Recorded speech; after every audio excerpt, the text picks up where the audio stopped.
guys, welcome back to my channel. If you're new here, my name is Kayla. Today's video is very impromptu. It's going to be a Q&A, a homeschool Q&A, as you can tell by the title.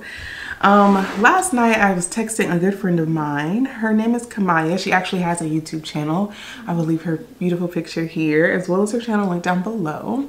I think if you enjoy my content, then you would probably also really enjoy her content.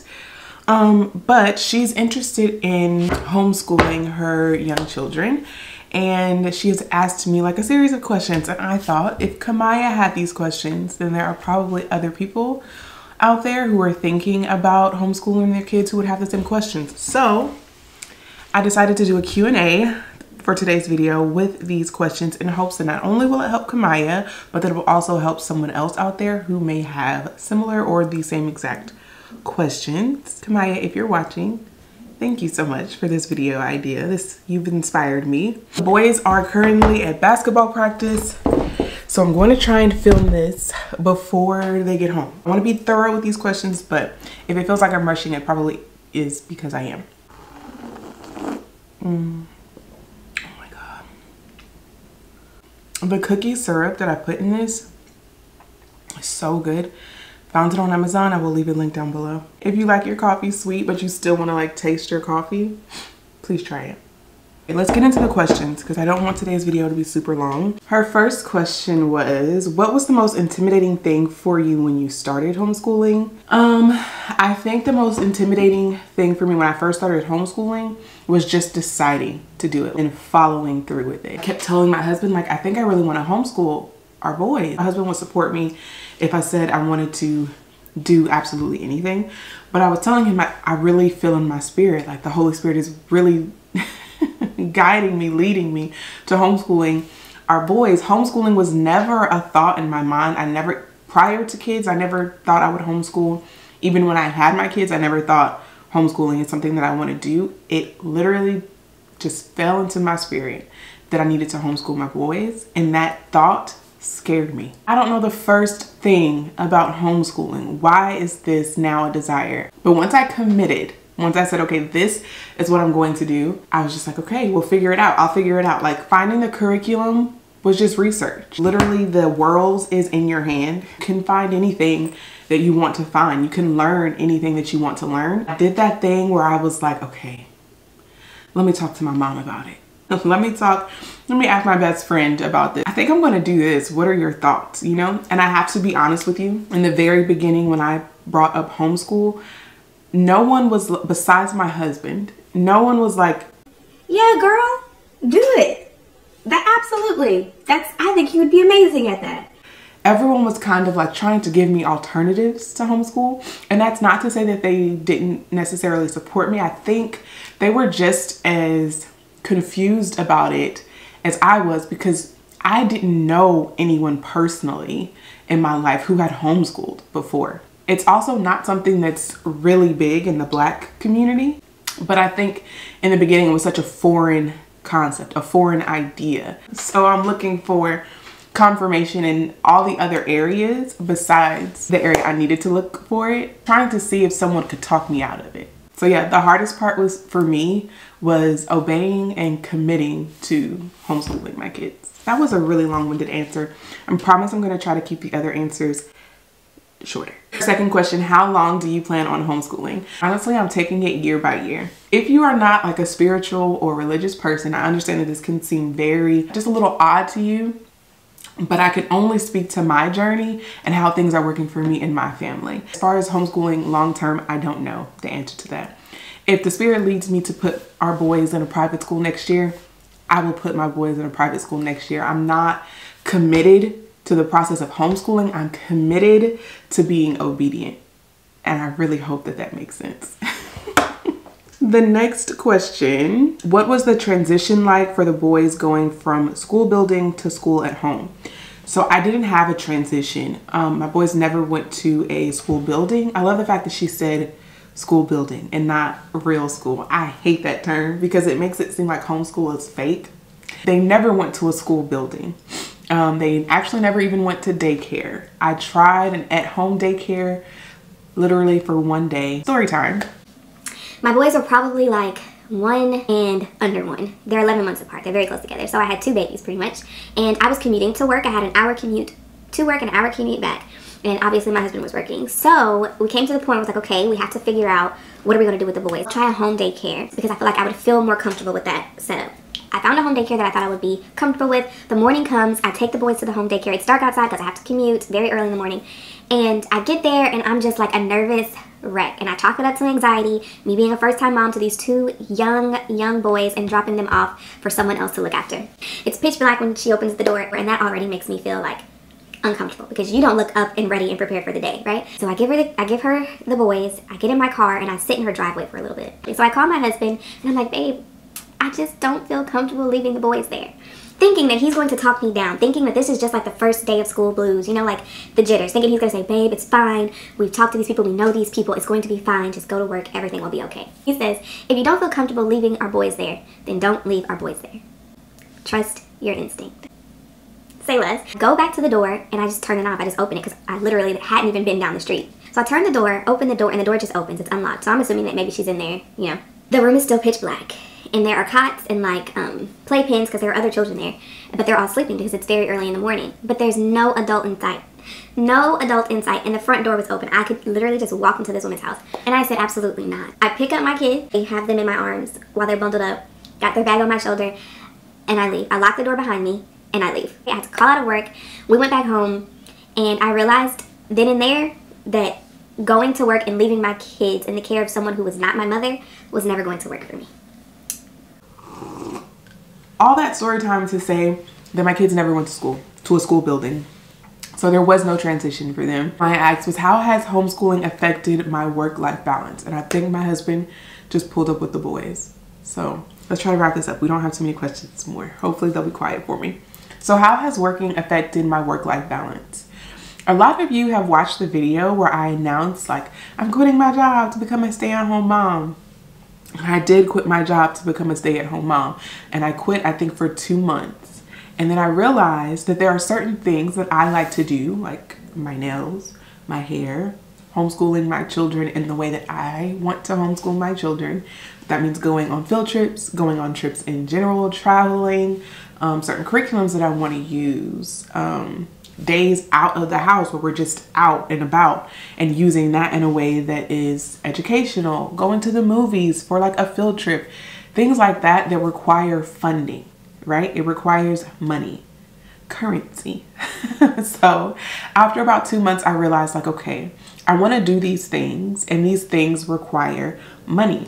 I am not making, well, I am now off of this channel. It is monetized, but it is a very tiny amount, okay? I don't have like side hustles. And I realized I could put the energy into creating a side hustle that could bring me in money, but that energy that I would be using to create that side hustle would be taking away from my children. So I thought, why not try to figure out a way where I can work and still do what it is that I want to do, right? So I decided to reach out to my employer. Was practice good? Yeah. Did you have fun? Yeah. Is that your coach or your teammates? Yeah, 8. Oh, did you make any shots? No. No, not today. Did you make any shots, Joe? No. Okay, well, Mom is recording a video.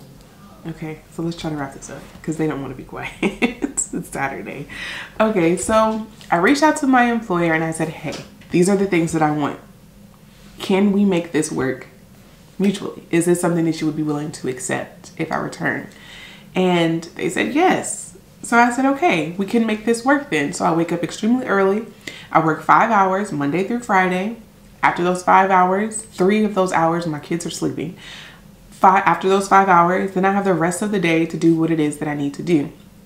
And I am being compensated with currency that I then use to fund our homeschooling, my own personal hobbies, my own maintenance, things that make me happy as the person Kayla, not as the mom, not as the wife, but just as me, Kayla. So I still have a very small sense of identity with my job, and that worked out for me. I understand that that's not going to work in that way for everyone, but that's just how things worked out for me. So I was able to fit working in with my homeschooling and family life, not trying to fit my family and homeschool life around my job. So my job is not the center, if that makes sense. So the next question, do you like teaching, or are you just passionate about making sure your boys know the basics and more? You mentioned wanting to make sure your boys are reading and comprehension well. So I think she's meant to say, you mentioned wanting to make sure your boys have reading and comprehension down well. And how has that fueled you? Kmiya, your questions are so good. I actually went to school for early childhood education, and I thought I would be a kindergarten through 3rd grade teacher. Don't let that dissuade you or make you think like, oh, she went to school for this. That's why she's a homeschool mom. A lot of the things that I learned in school for the public school system does not translate well to homeschooling. So you do not have to have a background in education to homeschool your kids. You just have to have a passion and a want, a desire to homeschool your kids, and you can homeschool your kids. I really hope you take that to heart, okay? Because I feel like a lot of people who homeschool do have an educational background, so the parents who maybe don't have that background feel like they can't do it. You can. Now, reading and comprehension is something that I'm very passionate about for my boys, because that is something that is severely lacking in the public school system at this moment.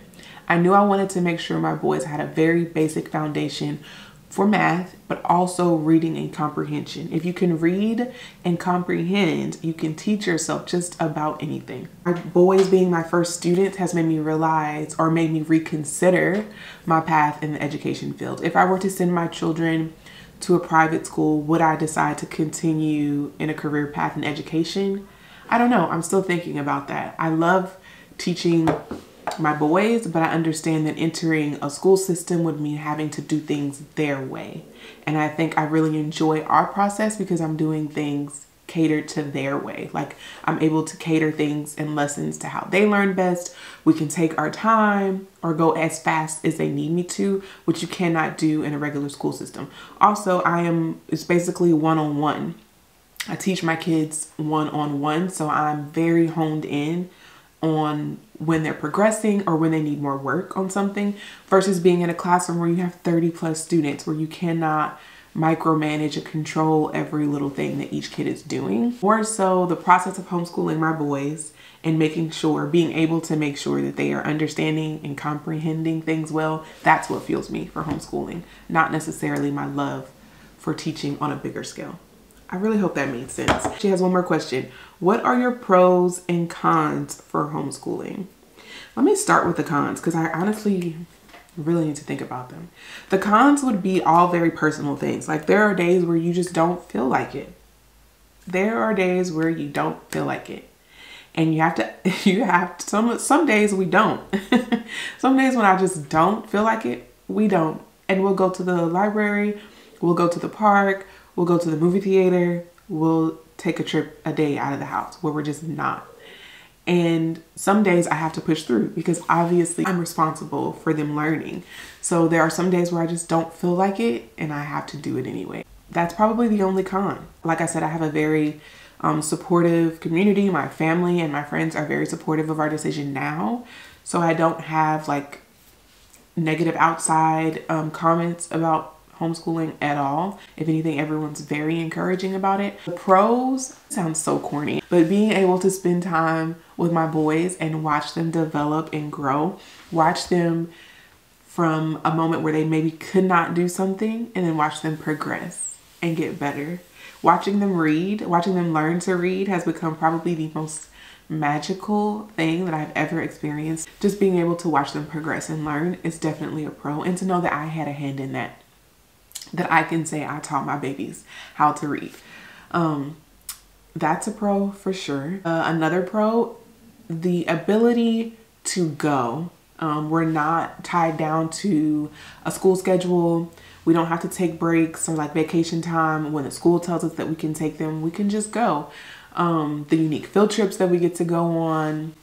I'll insert some clips of a powwow that we got to go to in Connecticut, which was an amazing experience. They also got to experience the museum there, the Native Museum there with their Gigi and their Pawpaw, which was awesome. just taking like random field trips. We actually went to the Museum of Play in Rochester, New York. That was really fun. Just being able to take random field trips where we want to go, when we want to go there. It's the freedom that I guess I'm trying to explain. The freedom of homeschool is a huge pro. And also being able to teach my kids what I want them to learn. There are certain things in public school that are no longer being taught or that are being banned. I'm able to teach them those things. Those are things that we're not going to skip over and that we're going to dive into. So those are some pros, and the one con for me is sometimes you just don't have it. You know, sometimes your gas tank is empty and you just have to sputter through. And that is the honest truth. So those were all of Kmiya's questions. Everyone, please, I'm going to leave her channel link down below. Go to Kmiya's channel. If this video helped you in any way, and tell her thank you for asking me these amazing questions. And if you have any questions of your own, I would be more than happy to film a second Q&A if there were some things that maybe I missed in this video that you still want to know more about. Feel free to ask me in the comments down below. And if I get enough questions, I will film a second Q&A. If I don't get enough questions, I will just respond to your comment separately. So thank you so much if you made it to the end of today's video. I really appreciate it. And I will see you all in my next one. Bye.